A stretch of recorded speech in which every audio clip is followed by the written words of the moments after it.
Welcome to Uncommon Knowledge. I'm Peter Robinson. Be sure to follow us, by the way, at Twitter, twitter.com/UNC Knowledge. Of Persian descent, Fouad Ajami was raised in Lebanon, coming to the United States at the age of 18. A senior fellow at the Hoover Institution, Dr. Ajami is professor of Middle East Studies at Johns Hopkins University. His most recent book is entitled The Foreigner's Gift: The Americans, the Arabs, and the Iraqis in Iraq. Fouad Ajami, welcome. Thank you very much, Peter, for having me. Segment 1, Iraq. Have we won? Vice President Joseph Biden this past February, quote, hold on to your chair for this one. I am very optimistic about Iraq. I mean, this could be one of the great achievements of this, Barack Obama's, of this administration, close quote. So, what do you make of that? Luckily, there are no paternity tests to be given to the Biden claim that he is that this is a victory for the Obama administration. I actually knew Vice President Biden, then Senator Biden. I haven't seen him since his rise since his elevation. Exactly. We used to take the Acela Express, the metro liner. I came from New York. He came from Wilmington. I've known then Senator Biden. And his position was remarkable. He basically said there is no Iraq. He said there were three countries in Iraq. There was Shi'istan for the Shia, right, Sunnistan, and Kurdistan. This was the general proposition. That was Peter Galbraith is the one who made that thesis, that we should just break it up into three separate countries. Yes, Peter Galbraith, who wrote a book called The End of Iraq, that Iraq was over. Luckily, the fact that we'll take Vice President Biden joining us in the Iraq caravan. I think the Iraq project has worked out well. I know Iraq very well. I spent 5-6 years coming in and out of Iraq. I know the Iraqi politicians to a man. I know the American commanders. I know the American soldiers. We can be proud of what we've done in Iraq. We have midwife. America has midwife a binational state that means Arab and Kurd, and has midwife a democratic entity in the heart of the Middle East. Two quotations, Fouad. The first, President George W. Bush, February 2003, quote, a new regime in Iraq would serve as a dramatic and inspiring example of freedom for other nations in the region, close quote. The second is you, Fouad Ajami, March of 2010, this very spring, quote, peace has not settled upon Baghdad, but this new Iraq, even in its current condition, is a rebuke to the dynasties and the dictatorships of the Arab world, close quote. Now, what interests me there is that Bush said a new Iraq could be an inspiring example, which would suggest that the surrounding Arab nations would want to move toward the new Iraqi model. Right. And Fouad Ajami says something a little bit different. It's a rebuke, which suggests that they will simply hunker down in a kind of simmering resentment. Right. I'm honored you paired me with a man who happens to be a hero of mine, that's President Bush. He was very kind to me. He himself awarded me the National Humanities Medal, so that gives you a tender feeling for the president. I saw him often and talked with him about Iraq often. I think history would be immensely kind to what he did in Iraq. I think the truth is there is a Mexican standoff, if you will, between Iraq and the autocracies of the region. The autocracies of the region tried to destroy this nascent Iraqi democracy. They sent jihadists, they had their media, Al Jazeera television, Al Arabiya television. They had the entire intellectual class in the Arab world against Iraq. Okay, but stop Iraq there. succeeded. You talked about autocracies plural. Right. So you're not talking about just Iran. No. Are you suggesting Egypt? Oh, definitely. I'm suggesting the Saudis were trying? Absolutely. There is the threat, if you will, the countries in the region that were menaced by the example of Iraq. It was in part a Sunni Shiaism, we can talk about that. Right. But the Jordanians and the Egyptians and the Saudis were hell-bent on making sure that this Iraqi project does not work. Think of the lead terrorist who came to Iraq and sowed death and destruction in Iraq was a man named Abu Mus'ab al-Zarqawi. American forces killed Zarqawi in the summer of 2006. Zarqawi is from the town of Zarqa in Jordan, east of Amman. The Egyptians, the Saudis, we have documents that 40% of the jihadists who came to Iraq to kill Shia and to kill American soldiers were Saudis.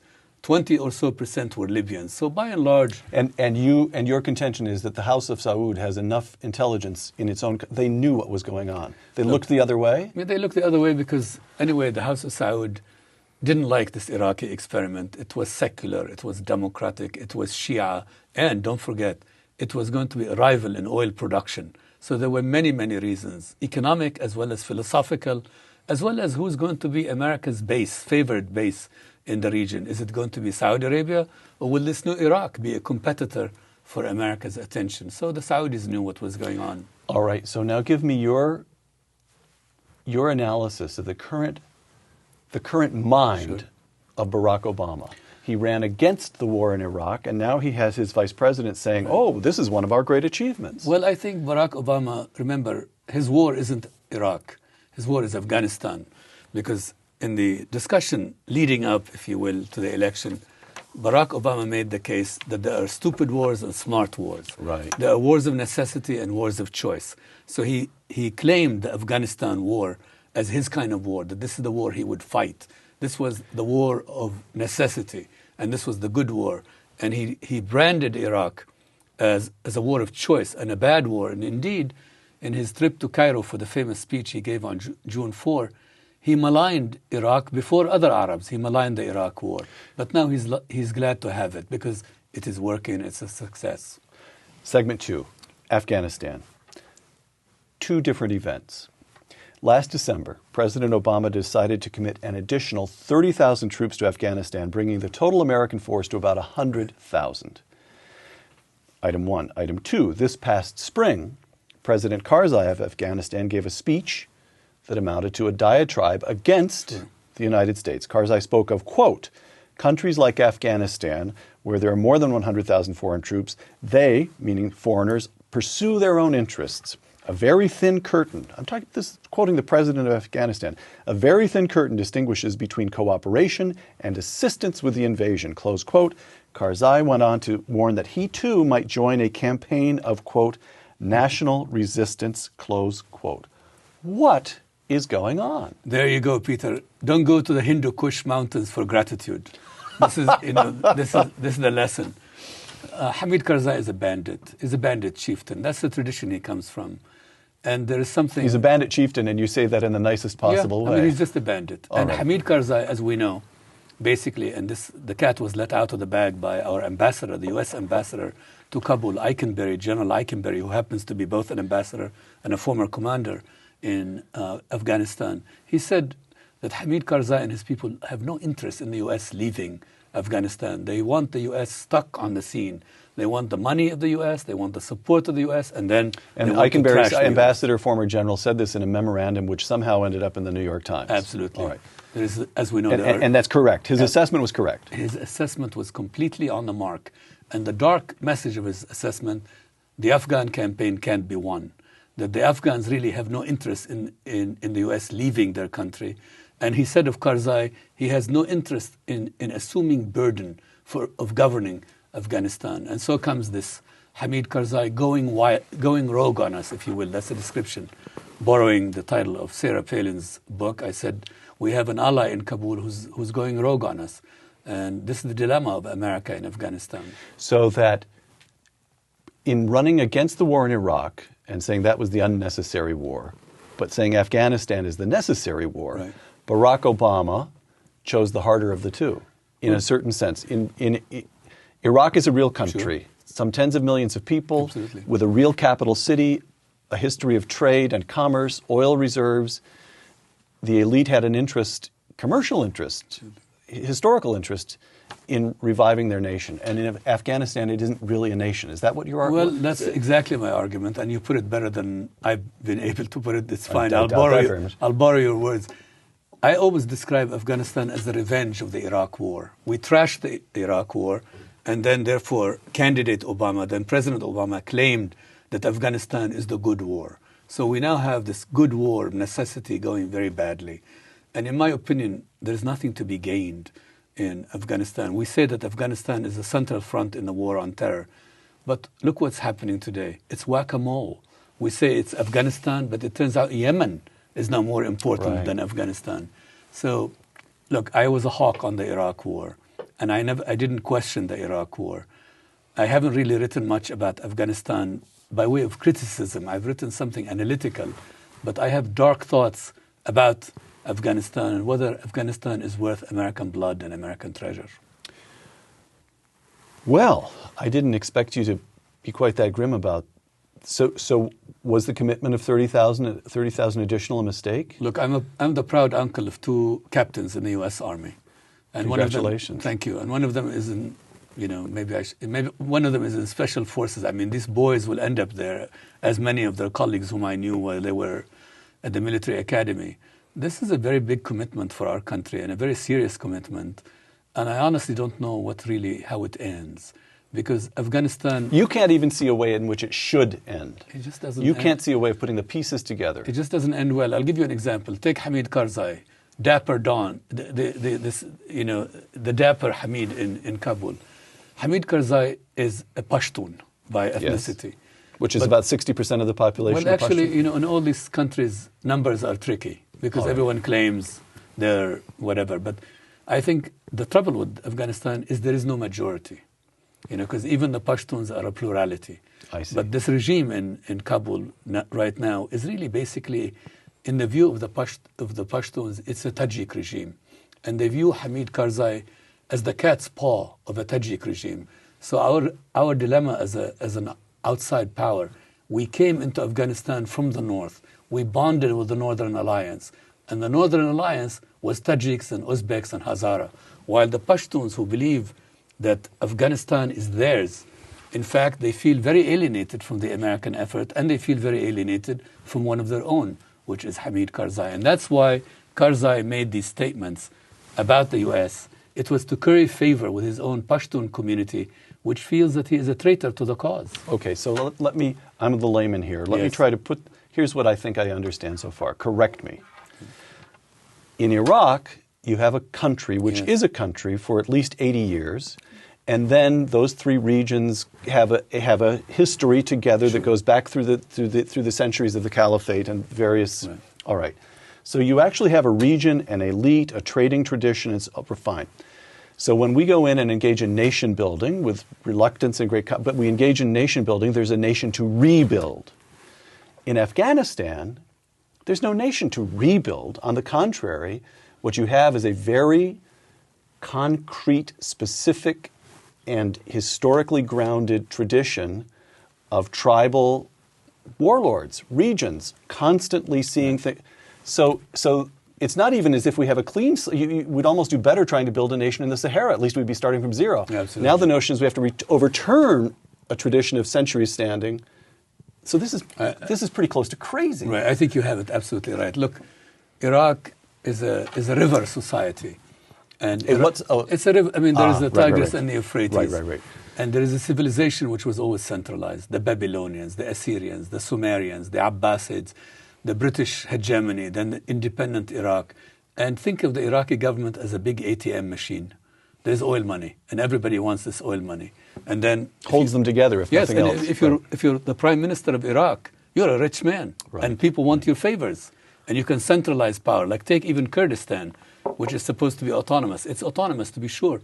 But 17% of the central treasury goes to Kurdistan. And the Kurds have a vested interest in a united Iraq. And everyone else has a vested interest in a united Iraq. Afghanistan is very different. Give me then one... I'm asking for an impossibility here, but we're under the constraints of limited time. 1 sentence, 2 sentences of advice to President Obama about Afghanistan.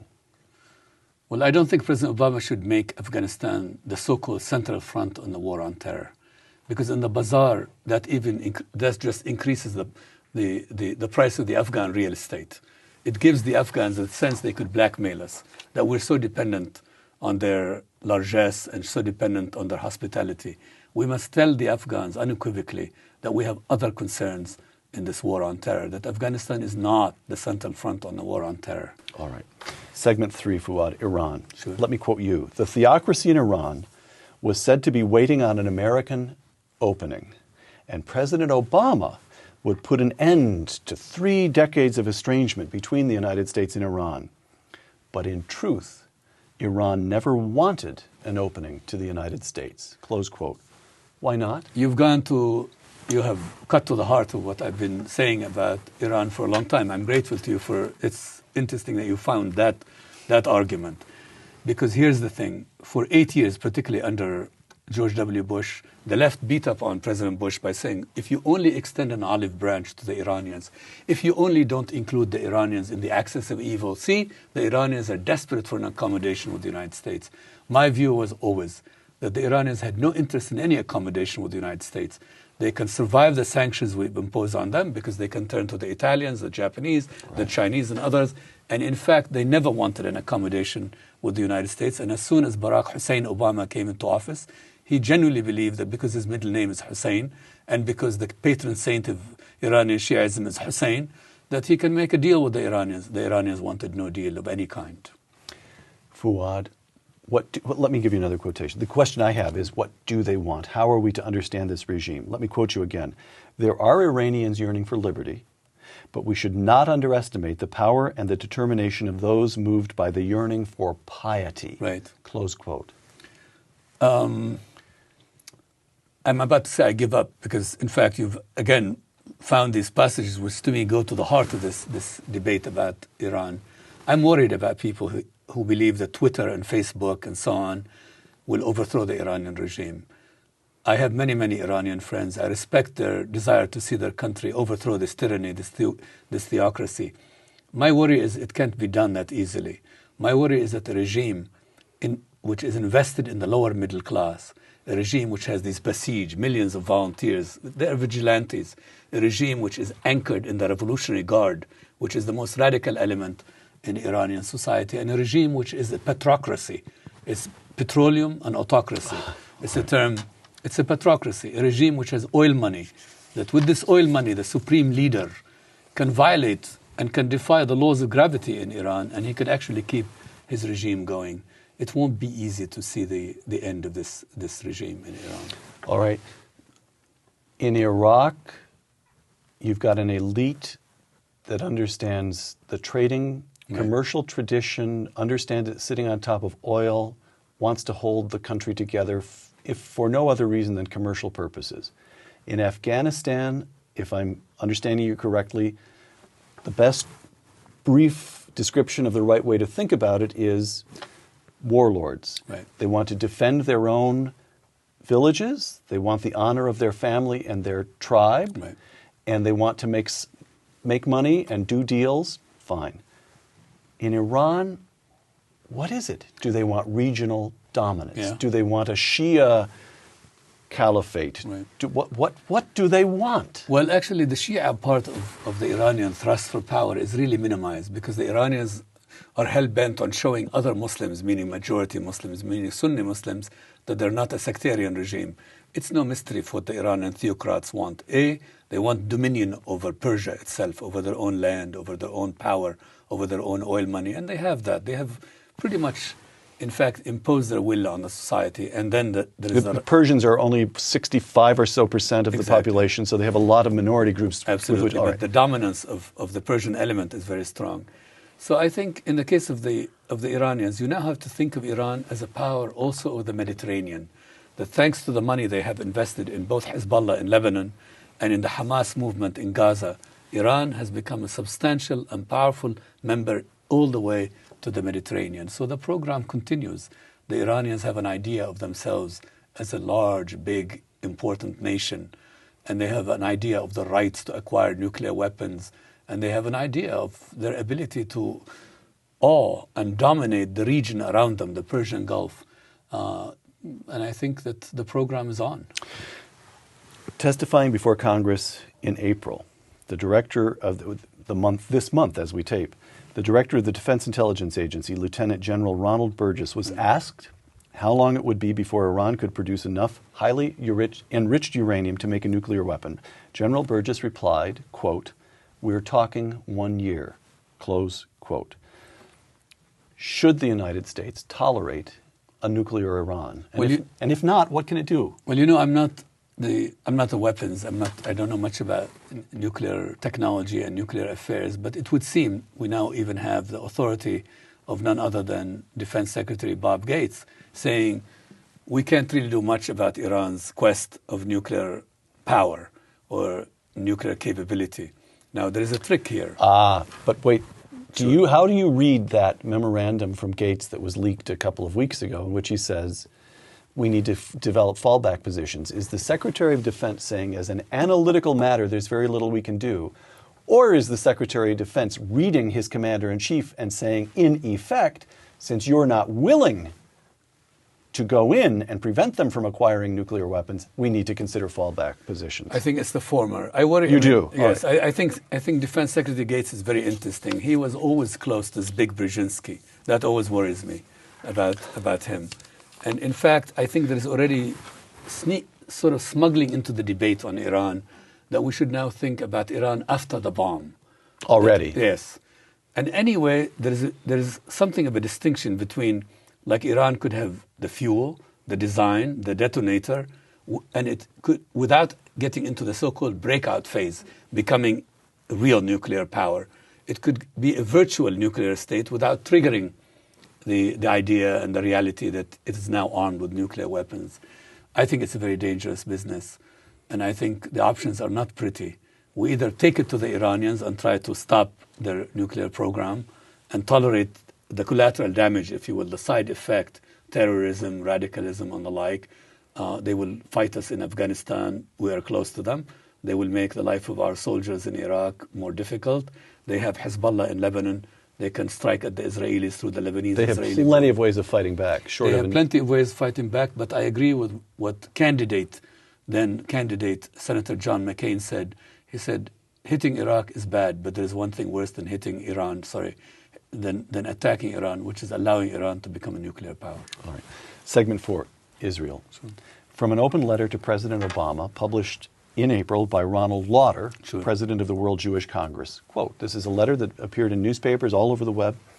Mr. President, he says to Barack Obama, Jews around the world today are concerned about the dramatic deterioration of diplomatic relations between the United States and Israel.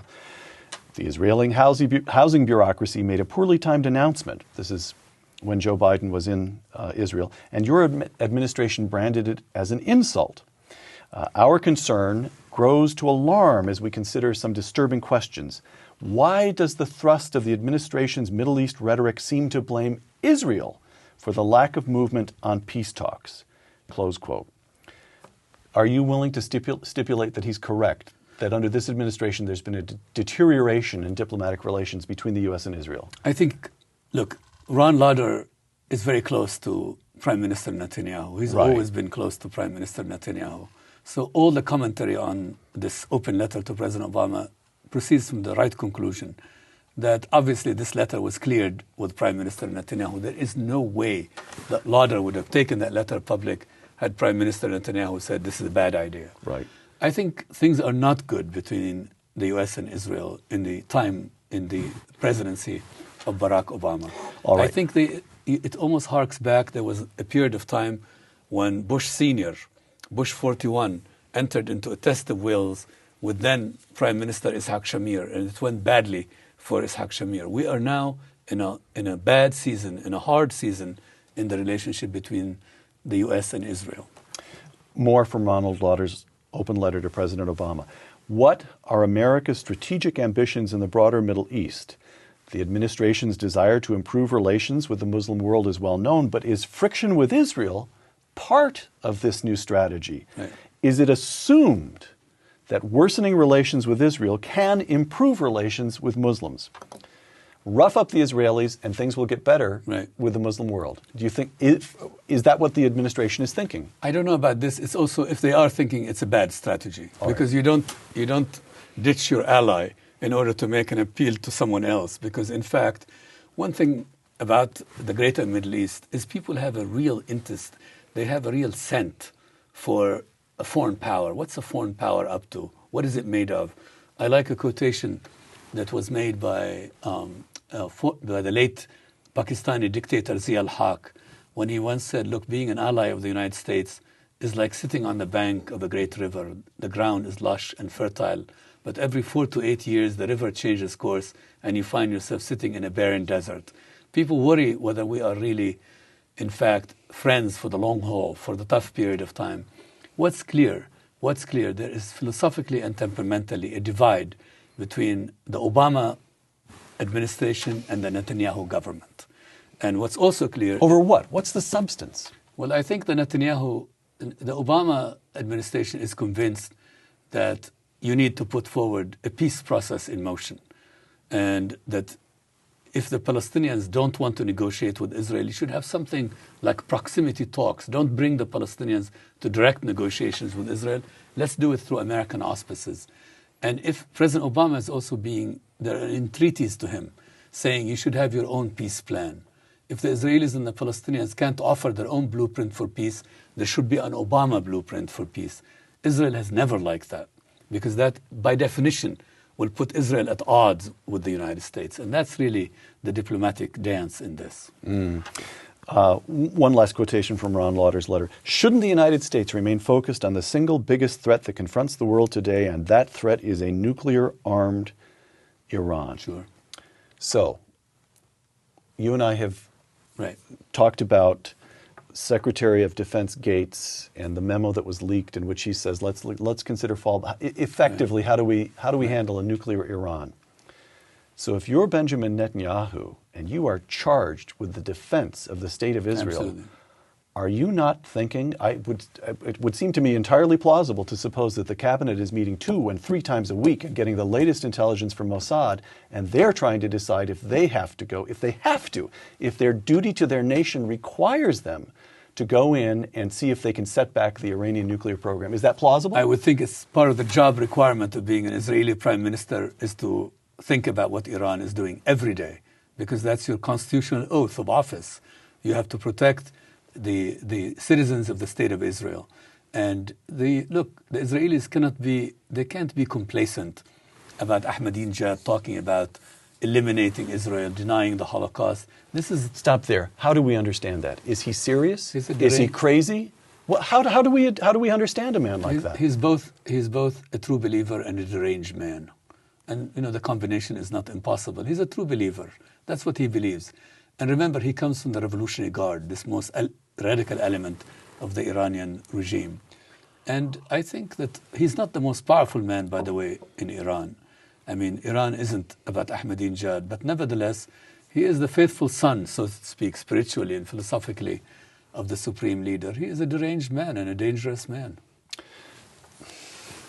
Fouad, is it correct to suppose, then, that over some period of months, as the question of nuclear weapons in Iran plays itself out, the fate, if not of the world, then of the region, rests on decisions, on information being acquired by a tiny organization called the Mossad, and decisions being made in the cabinet room, and there are a few thousand, possibly only a few hundred people involved in making decisions every day,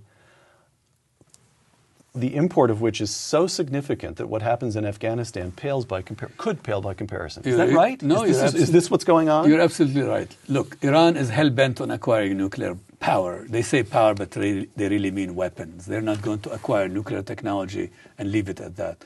There are 2 men in the world, and only 2 men in the world, who can prevent this. One of them is President Obama, and the other one is Prime Minister Netanyahu.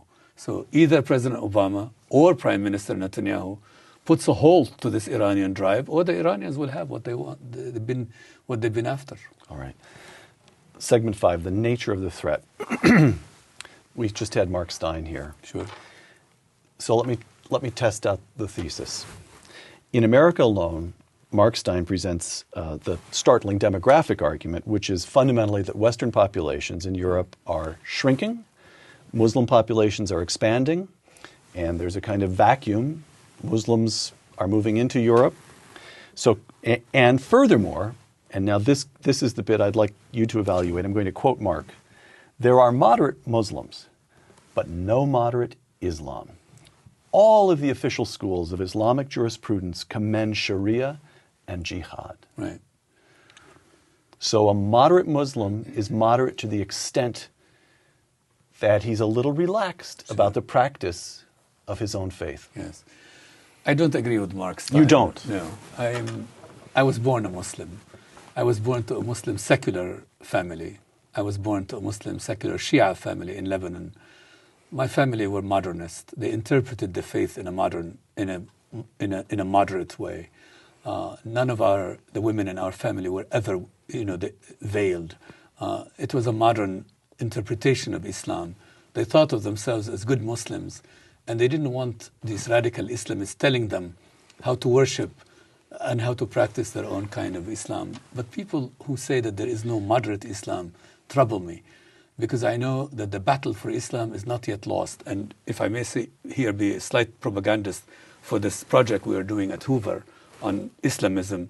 And the Hoover Institution absolutely. At Stanford, right? We're doing this project called the Herb and Jane Dwight Working Group on Islamism and the International Order.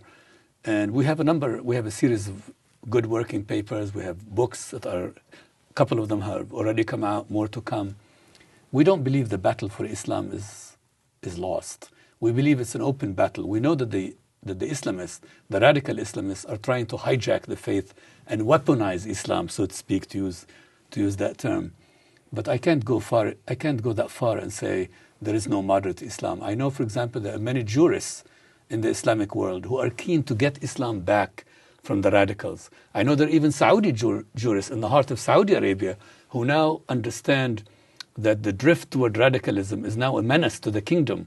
And I know that the king of Saudi Arabia, to whom these religious scholars really in the end answer, he's already drawn the line that we can't just say we have to declare jihad against infidels and so on. We can't say that the mixing of the genders in school is wrong. So I think it's too bleak, right, the way Mark Stein would put it. It's not my view. Let me give you a little more bleak Stein here. Mark writes, quote, that there are only, quote, 3 possible resolutions to the present struggle, close quote. And he just clicks through them. Sure. One is that the West could submit to Islam, and that means the end of Western civilization. Okay. That's out. 2, we could destroy Islam. Just be cold-blooded about it. But, quoting Mark, the slaughter would change America beyond recognition, close quote, and to put it mildly. Sure. 3, reform Islam, but, quote, ultimately only Muslims can reform Islam. All the free world can do is create conditions that increase the likelihood of Muslim reform, close quote, including a democratic Iraq, making progress in Afghanistan, and so forth. All right, so series of questions around that. And the first, of course, is, do you agree with that fundamental analysis? Those are the 3 choices. That seems right, doesn't it? Right. I mean, there I could walk with him through the Aleppo Bazaar, if you will, with Mark. We can't destroy Islam. Islam is 1.5 billion people, right, all the way from Indonesia in the east to Morocco in the west. It's 1/4 of mankind. Islam is vast and varied. It's one form of Islam in Indonesia, quite another form of Islam in Pakistan, quite another form of Islam in Iraq. For example, I had the honor of interviewing in Iraq and getting to meet and see Grand Ayatollah Ali Sistani, the most revered Shia jurist in the entire Shia world. You come to his home, it's separated from the street by a piece of batik, a very modest home where this greatest of jurists with enormous power over the believers in Iran and Iraq just is sitting on a cushion on the floor with a fan overhead and a modest place and a belief in democracy and a belief in the human rights of Iraqis and a dread, like when you see him, when you talk to him, a dread of anything radical, bombers, radicals, jihadists. He loathes all this. So, there's all kinds of Islam. Now, where Mark Stein is right, the battle for Islamic reform is a Muslim battle. What we can do is we can help, if you will, nudge the Islamic world in the right direction. We can... Well, what's a nudge? What's a nudge? Well, we nudge them in Iraq. We created the conditions in Iraq. All right, so a nudge can be quite a big, difficult, bloody thing. Right. Indeed, we nudge them with the diplomacy of freedom of George W. Bush, which Barack Obama abandoned. President George W. Bush talked about the reform of Egypt and Saudi Arabia and was very forthright about it.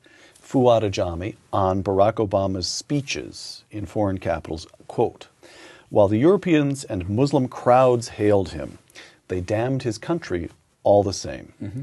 For his part, Mr. Obama played along, and in Ankara, Cairo, Paris, and Berlin, he offered penance aplenty for American ways. So on the one hand, we have a president who's doubled down in Afghanistan, sure, over the opposition of his own supporters. He sends in an additional 30,000 troops. And on the other hand, we have a man who apologizes for the United States. Right. We have him for a minimum of another 2.5 years. Right. And possibly, if he wins a second term, 6.5 more Absolutely. years. How is he going to... What can we expect from him? Well, look, Barack Obama is the one who increased the drone strikes in Pakistan and then has this kumbaya foreign policy, let's all love each other and let's do multilateralism. He's a very good politician. He's a very interesting man. He's not the caricature that, the people who don't like him, they have to understand that your name can't be Barack Hussein Obama and be elected President of the United States without enormous talent. He's got talent aplenty. Here's what he's done. And I think in that he was poorly advised. He doesn't understand this Arabic expression, which I will offer our audience. My brother and I against my cousin and I against a stranger. There's one thing Arabs and Muslims don't like, which is someone who comes into their midst and trashes his own. Trashes his own. President Obama walked into Cairo and spoke poorly of the Iraq war and apologized for America. It was a terrible mistake. And even the people at the receiving end, they may enjoy his taunts of President Bush and his attacks of the Iraq war, but you are never respected. If you break with your own, you break with your own. Fouad Ajami, author of The Foreigner's Gift, thank you very much. Thank you. Thank you, Peter. For Uncommon Knowledge and the Hoover Institution, I'm Peter Robinson. Thank you for joining us.